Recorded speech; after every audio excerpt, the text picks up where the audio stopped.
The most corrosive things are never shouted. They are sighed. They are murmured over a glass of wine, whispered in the dark before sleep, offered as a helpful, cutting observation. For 18 years, I lived inside a sigh. Her name was Laura. My workshop is my sanctuary now. It smells of honest things, cedar dust, linseed oil, the sharp, clean scent of freshly planed walnut. The silence is a companion, not a judgment. My hands, once clumsy with self-doubt, now speak a language of their own. They can read the grain of wood like a map, finding the hidden strength, the natural flow. They are the hands of a man who has learned to finish what he starts. But tonight, the silence is different.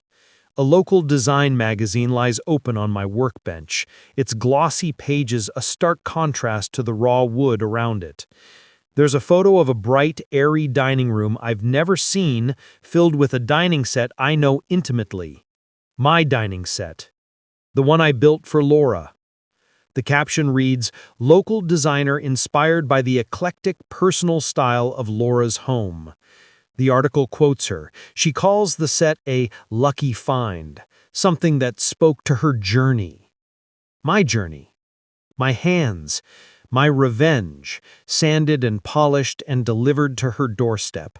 And she had, once again, absorbed it into her own narrative, making it a footnote in her story of inspired living. A cold, dull ache settles in my chest. It's not the sharp sting of fresh betrayal, but the deep, familiar throb of an old wound, one I thought I had finally sealed shut. People call what I did winning. They see the successful business, the financial independence, and they slap me on the back telling me I showed her. But winning, I've discovered, is just proving a point that stopped mattering the moment you had to prove it. The victory lap feels empty when you're running it alone, long after the crowd has gone home. I run my finger over the photograph, over the smooth, gleaming surface of the table I built. I can feel it, even through the ink and paper. I remember the weight of the walnut boards, the resistance of the wood as I guided it through the planer, the whisper of the hand plane as it peeled away thin, translucent curls, revealing the rich chocolate heartwood beneath. I remember the smell. But most of all, I remember the secret. The small, hidden line I carved with a surgeon's precision inside the rail of the chair she would always occupy. For the man you said could never finish anything. It was my grenade, my mic drop, a message in a bottle I never expected to be found, but whose mere existence, known only to me, was supposed to set me free. But she found a way to launch the bottle back into the sea with a new, prettier label attached. She always did. The memory doesn't come as a flood, but as a slow, steady seep, like groundwater finding its way into a basement. It starts, as it often does, with her laugh. It was the laugh that did it, not the words, you'll never manage it, though they were bad enough. It was the laugh that followed, a light, airy, almost melodic sound that had once made my heart feel like it was floating. Now, it pinned me to the earth. It was the sound of genuine, unforced amusement, the kind you reserve for a child who declares he's going to be an astronaut. It was the sound of my fundamental inadequacy being acknowledged as a simple, unchangeable law of nature. We were standing in the hollowed-out shell of our home. Our home, the one I'd told her I would keep. The moving truck had just left, taking the final load of her things. The Ames chair she'd insisted on, the collection of artisanal pottery, the dog, Buster, who had whined and strained at his leash to look back at me. The house felt like a skull after the brain has been scooped out, empty, echoing, and cold. "Are you sure about this, Mark?" she'd asked, her voice all practicality. "The mortgage, the upkeep, it's a lot for one person." "I'm sure," I said, my voice tighter than I'd intended. I was trying to project a strength I didn't feel, to plant a flag on this piece of common ground and claim it as my own. That's when she'd laughed. It wasn't cruel. That was the worst part. It was worse than cruel. It was sincere. You'll never manage it, she'd said, a fond, pitying smile on her lips, as if I'd just told a charmingly naive joke. The sound echoed in the vast, empty living room, and it echoed in the even vaster emptiness inside me. It was the final verdict on 18 years. It was the summary of my life as she saw it, a series of half measures, near misses, and almost good enoughs. I was a man who could start a project but not finish it. I could have a job but not a career. I could be a husband but not the right one. I stood there long after her taillights had disappeared around the corner, the key to the house feeling like a lead weight in my hand. The laugh was stuck in my head, a worm burrowing into the core of me. I walked from room to room, each one a museum of my failures. The living room, where I'd chosen a paint color that was a little too safe. The kitchen, where I'd installed the backsplash tiles slightly crooked, a flaw she pointed out to every guest as a charming character trait. The garage. The garage was different. The garage had always been mine. It was where her aesthetic sensibilities stopped at the threshold. It was messy, smelled of gasoline and sawdust, and was filled with the tools I'd accumulated over the years. Tools for fixing things, for building things. It was the one place her sigh couldn't quite reach. That night, I didn't sleep in our king-sized bed. I dragged a mattress into the smallest bedroom, the one she'd always said was too small to be anything but a storage closet. I lay in the dark, and the laugh played on a loop. But underneath it, a new sound was starting to form, a low, guttural, wordless noise. It was the sound of something breaking, but also of something shifting, a tectonic plate of the soul grinding against another. The next morning, I went into the garage. I didn't have a plan. I had only a desperate, animal need to do something with my hands, to make something, to prove, if only to the four walls and the dusty workbench, that I existed. There was an old, three-legged oak stool tucked away in a corner. I'd found it at a flea market years ago, thinking I could fix it. Laura had called it junk. You never finish anything, she'd reminded me, and so it had sat there, a physical manifestation of her prophecy. I picked it up. The wood was solid, the joinery sturdy despite its disrepair. I found a piece of oak in my scrap pile, and I started to work. I measured the broken leg. I traced its shape. I cut, I planed, I sanded. The world shrank to the point of my pencil, the edge of my chisel, the rasp of sandpaper. There was no Laura in here, no laugh. There was only the problem and the solution, the wood and my will. It took me 3 days. When I was done, the stool stood firm on 4 solid legs. The new one wasn't a perfect match. The color was slightly off, the shape a little less elegant, but it was strong. It was functional. It was finished. I looked at that stool for a long time. A feeling I hadn't experienced in years began to stir in my chest, a fragile, fluttering thing. It was pride. It was so foreign it felt like pain. That was the first seed. I took a picture of the stool and put it on an online marketplace. It sold in 2 hours. The woman who bought it said it had so much character. With the $25 I made, I bought a broken rocking chair. And so it began. Not as a business plan, not as a path to revenge, but as a form of therapy, a way to breathe. My days at the architectural firm became a gray, monotonous blur, a thing I endured to pay the bills. But my nights and weekends in the garage were alive with color and purpose. I was resurrecting the dead, giving broken, discarded things a new life. And with every screw tightened, every joint re-glued, every surface refinished, I was quietly, stubbornly reassembling myself. The garage became a graveyard and a maternity ward for furniture, spindle-back chairs with broken rungs, dressers with drawers that stuck, tables scarred by generations of use. I learned their secrets. I learned to listen to the wood, to understand its history and its temperament. Walnut was hard and proud. Cherry was soft and forgiving. Oak was stubborn and strong. I preferred the hardwoods. I liked the resistance. I liked the fight. 6 months after Laura left, the divorce papers arrived. They were a clinical, bloodless document that reduced 18 years of shared life to a division of assets. She got the retirement account. I got the house. She got the new SUV. I got my old truck. She got the friends, the social life, the future she had outgrown me to find. I signed them without contest. There was only one thing I wanted to add, a line I didn't write.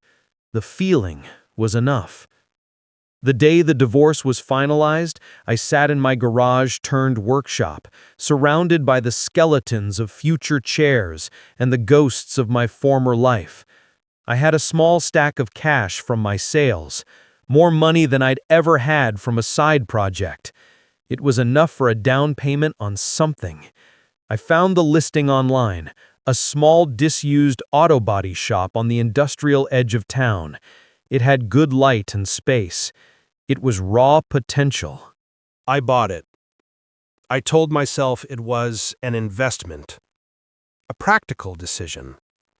But when I stood in the middle of that vast, empty space, the concrete floor stained with oil and decades of grime, the air thick with the ghosts of engines, I felt it. This was my flag. This was my territory. This was the place where I would prove that laugh wrong. And the first thing I would build here would not be a repair. It would be a creation. From the ground up. Mine. I bought the lumber for a table. Walnut. Expensive. Beautiful. Difficult. I would make it for myself. A testament. As I unloaded the heavy, rough-sawn boards, the smell was like promise itself. This was the beginning. The real beginning. But even then, in my moment of triumph, the ghost was there. I wasn't just building a table for me. I was building it for her. I was already imagining the picture I would send. I was already composing the message I would never write. The need for her to see, to acknowledge, was the foundation upon which I was building my new life, and a foundation built on that kind of hunger is never truly solid. The auto body shop became my monastery. For 3 months, my life was a binary existence, the fluorescent-lit purgatory of my cubicle at the firm and the high-ceilinged, dust-moated cathedral of my workshop. I spent my lunch breaks sketching joints, my commute listening to podcasts on French polishing and mortise and tenon construction. The corporate part of my brain, the part that managed projects and deadlines, was suddenly fully engaged in this personal crusade. It was a machine I had finally learned to point in a direction I cared about. The table was to be simple. A rectangular top, 4 tapered legs, a subtle apron. Simplicity, I was learning, was the hardest thing to achieve. It exposed every flaw. There was nowhere to hide a mistake. It was the antithesis of Laura's world, a world of layered textures, curated clutter, and decorative statements that often serve to obscure a lack of substance. I worked with a focused, almost frightening intensity.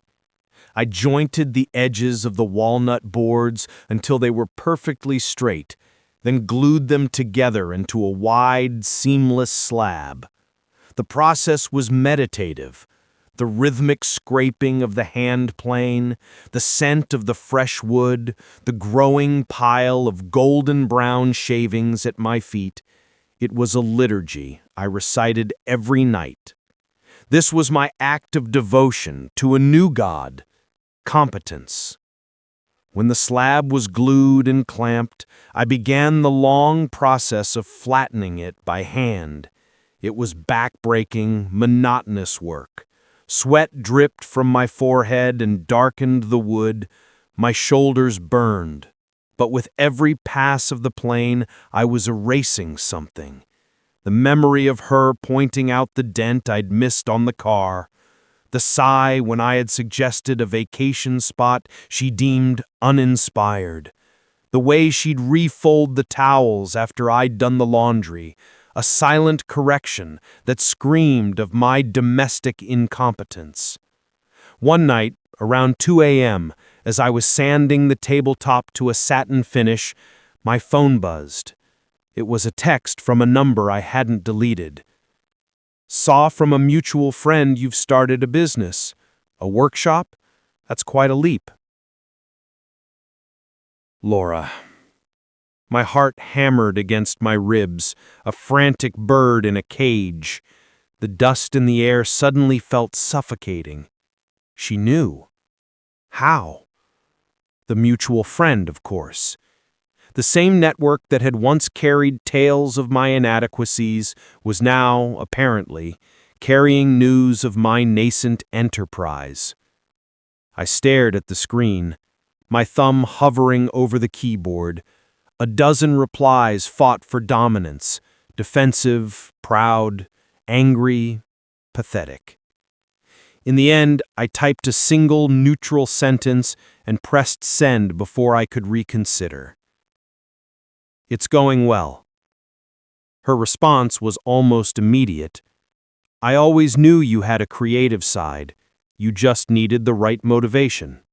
The words were like a splash of acid.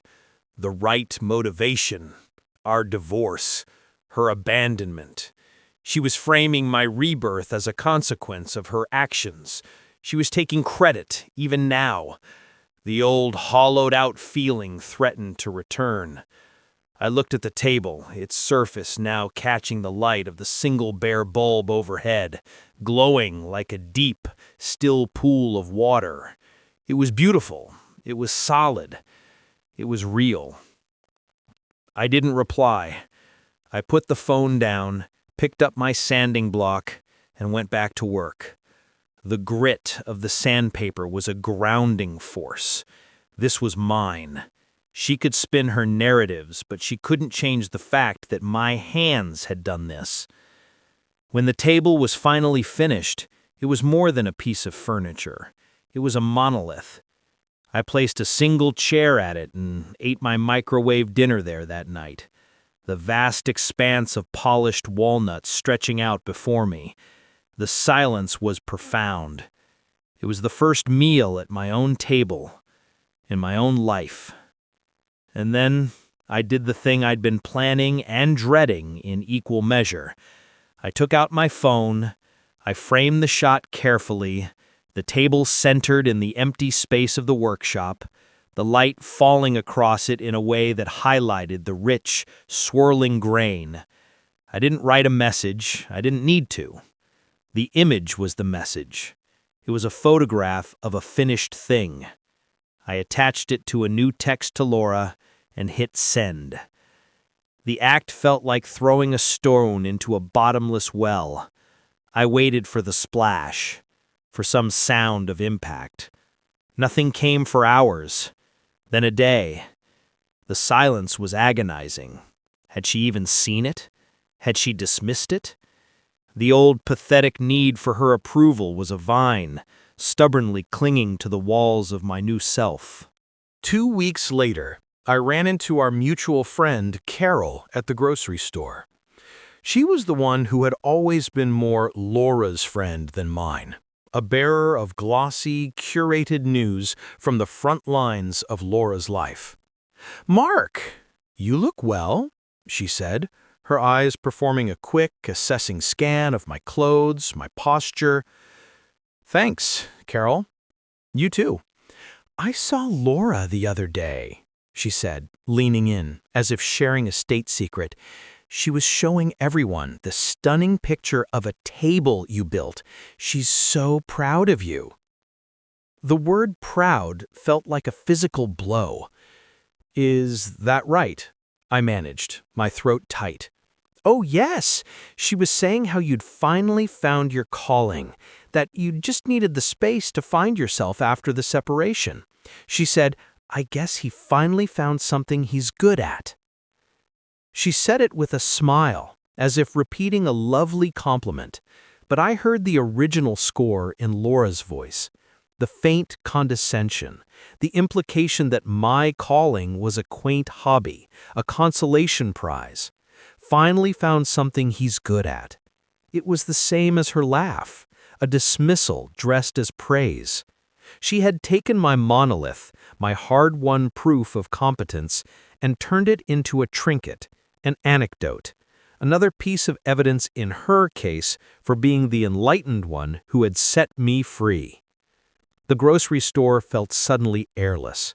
The fluorescent lights hummed with a derisive energy. I mumbled an excuse and left my half-full cart in the middle of the aisle. Back in the workshop, I leaned against the table, my head bowed. The wood was cool and smooth beneath my palms. The victory I had felt was ash in my mouth. I had wanted my success to be a stone that shattered her window, but she had simply picked it up and placed it on her shelf as a decorative object. The dynamic was unchanged. She was the arbiter, the judge. I was still the supplicant, performing for a verdict that would never come. That was the night the idea of the dining set was born.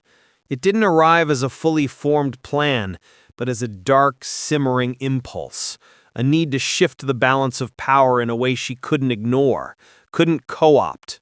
If a picture was something she could frame, I would give her something she couldn't. I would give her a masterpiece with a flaw she would never see, a secret just for me, a truth hidden in plain sight. The call came a month later.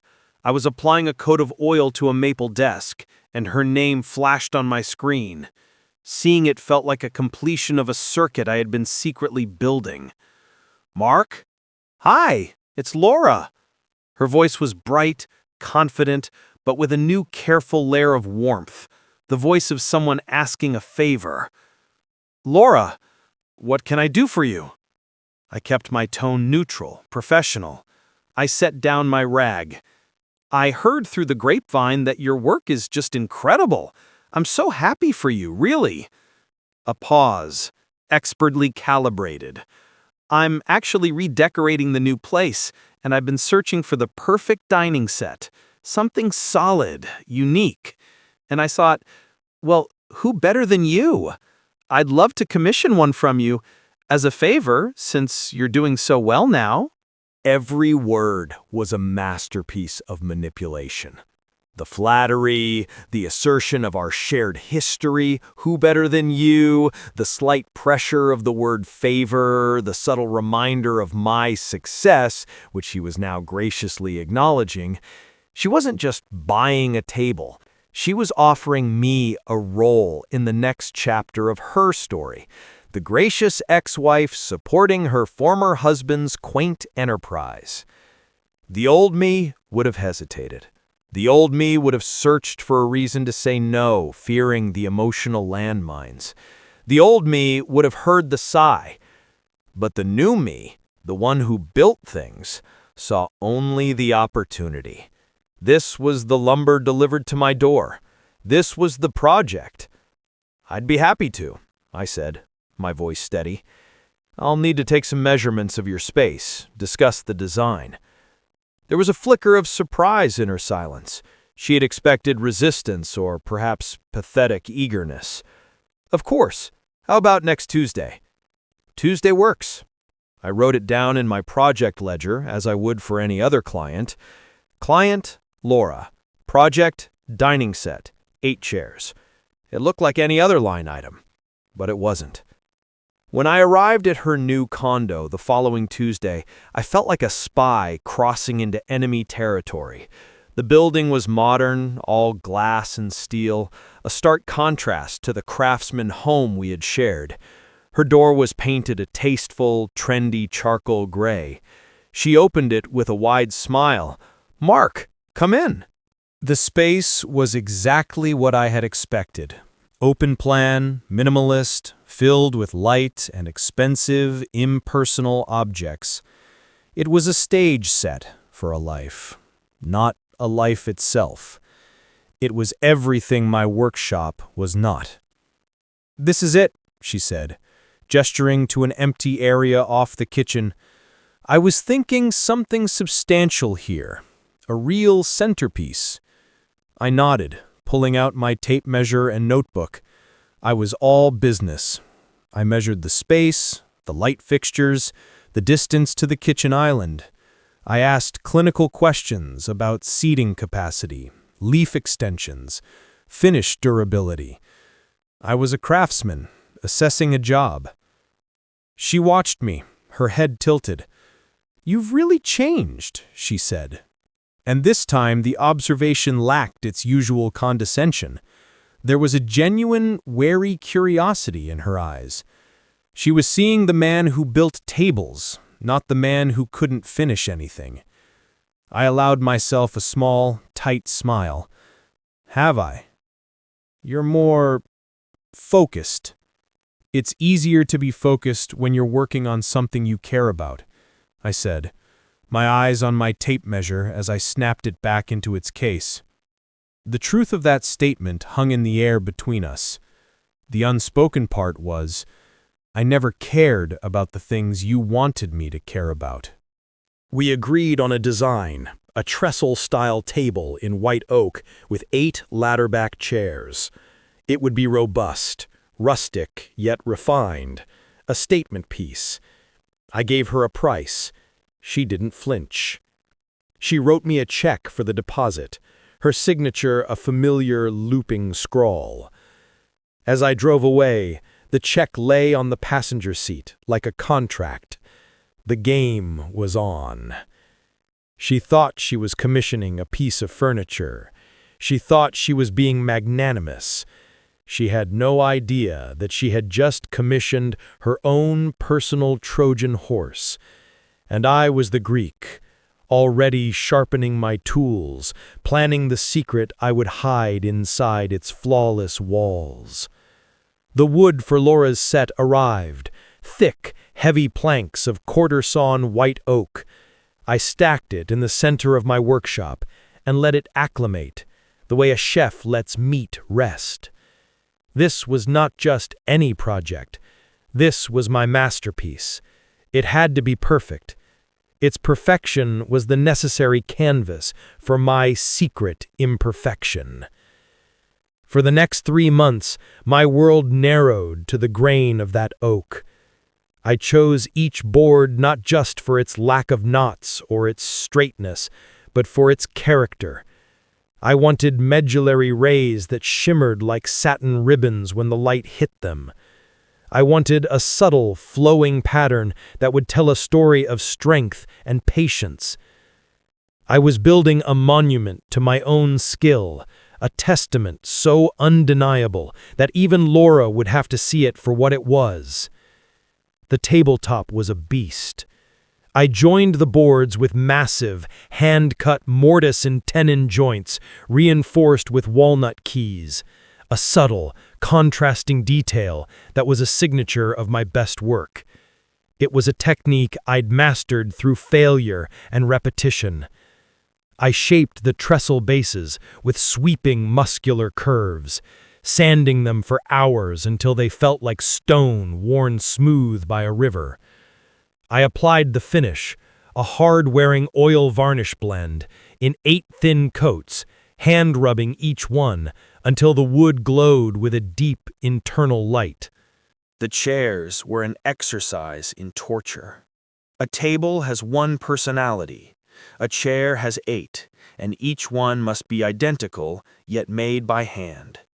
Each rung had to be shaved to a perfect friction-fit cylinder. Each backslat had to be steamed and bent to the exact same curve. My back ached. My hands were raw. Splinters became a second skin. But I loved the pain. It was the feeling of effort, of finishing. And through it all, I thought about the secret. The idea had come to me fully formed in the dead of night. It wouldn't be a crude insult. It wouldn't be a date or an initial. It had to be a concept, a perfect, self-contained truth that she would never discover, but whose existence would, for me, fundamentally alter the nature of the entire piece. I decided on the chair she would likely use as the hostess chair, the one at the head of the table. In the final assembly, I would carve it. A single, shallow line, about 2 inches long, inside the upper rail of the chair back. A place where no hand would ever rest, no cloth would ever dust. It would be invisible unless you were taking the chair completely apart. It would be my whisper in the ear of the furniture. The day came to assemble the set for delivery. The table stood in the center of my workshop, a colossal, beautiful thing. The chairs were lined up like soldiers. The air was thick with the smell of wax and triumph. I took the hostess chair and laid it carefully on my bench. I selected a small, sharp scribe from my tool roll, a pointed piece of hardened steel used for marking metal. I didn't need to remove much material, just break the surface, leave a permanent scar in the hidden flesh of the wood. My hand was perfectly steady. This was the final joint, the last cut. This was the moment I had been working toward for months. I pressed the point of the scribe into the wood, just inside the upper rail. I dragged it slowly, deliberately. A thin, curly sliver of oak peeled away. The sound was a faint, crisp zip. It was the sound of a lock clicking shut. For the man you said could never finish anything. The words were not written, but the line was the sentence. The completed project was the punctuation. I blew the tiny debris away. The mark was clean, precise, and utterly invisible once the chair was upright. It was perfect. I loaded the set into my truck, piece by piece, padding each one with moving blankets. It was a clear, cold day. The sky was a hard, brilliant blue. I drove across town feeling like a knight delivering a challenge to a rival lord. This was no longer just furniture. It was a shipment of cognitive dissonance. I was giving her an object so beautiful it would demand her admiration, while simultaneously hiding a truth that invalidated her right to possess it. She was waiting for me outside her building, a pair of movers she'd hired standing by. Her eyes widened as I unloaded the table. "Oh, Mark," she breathed, and for a single fleeting second, I heard something I hadn't heard in years. Unadulterated, uncalculated awe. It's magnificent. The movers and I wrestled the table and chairs inside, setting them in the designated space. In her bright, sterile condo, the set looked like a transplant from another world. It was too substantial, too real. It had weight, history, a soul. It dominated the room, silently judging the fragile, decorative pieces around it. Laura walked around it, her fingers trailing over the smooth surface of the tabletop, tracing the curves of the trestle legs. The craftsmanship, it's flawless. I said nothing. I just watched her. This was the moment. This was the victory. She was witnessing the evidence of my transformation, and she was, for once, speechless with genuine admiration. She turned to me, her expression soft, almost vulnerable. "You've really changed." I met her gaze and gave her the smile she expected, the smile of the grateful ex-husband, pleased by the compliment. It felt like a mask made of iron. "Thank you, Laura." She handed me the final check. I took it, folded it, and put it in my pocket. The transaction was complete. The artifact had been delivered. The secret was in place. "I hope you enjoy it for many years," I said, my voice even. "I will," she said, still looking at the table. "It's the centerpiece this place was missing." I turned and walked out. I didn't look back. As the elevator doors closed, I felt a surge of something so potent it made me lightheaded. It was catharsis. It was vindication. It was the sweet, cold taste of a revenge served at exactly the right temperature. I had done it. I had finished the thing, delivered the masterpiece, and buried my truth deep within its heart. The laugh was silenced. The score was settled. I drove back to my workshop, the empty truck echoing my hollowed-out feeling. The high of the delivery began to fade, replaced by a profound and echoing quiet. I had been living for this moment for over a year. Every splinter, every late night, every drop of sweat had been aimed at this target. And now, the arrow had hit. Now what? For a few weeks, there was a peaceful lull. The silence in my workshop felt earned. I started new projects, but my focus was shot. The driving need was gone. I found myself checking my phone not for her calls, but for something. A reaction, a crack in her facade, a sign that my hidden flaw had somehow manifested, that the secret was exerting its power. The sign came, but not in the way I had imagined.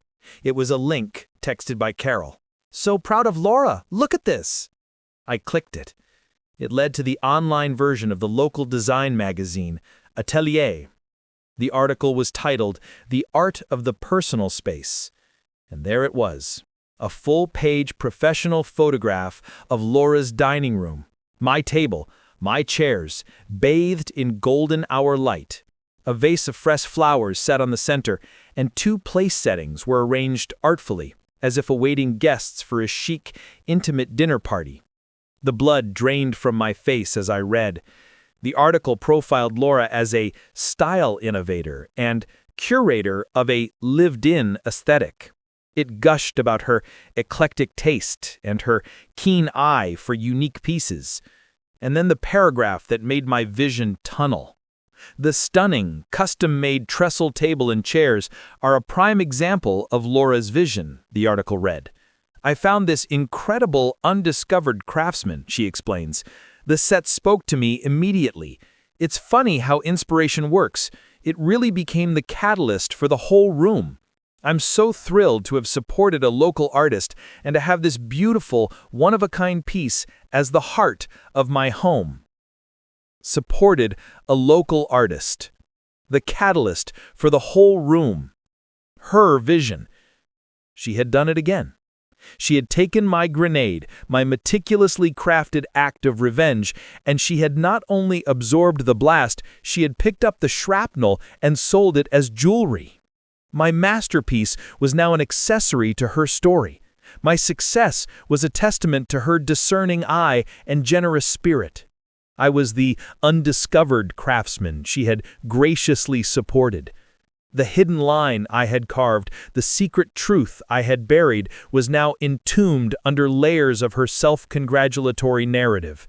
It was worse than if she had never acknowledged it at all. I closed the browser.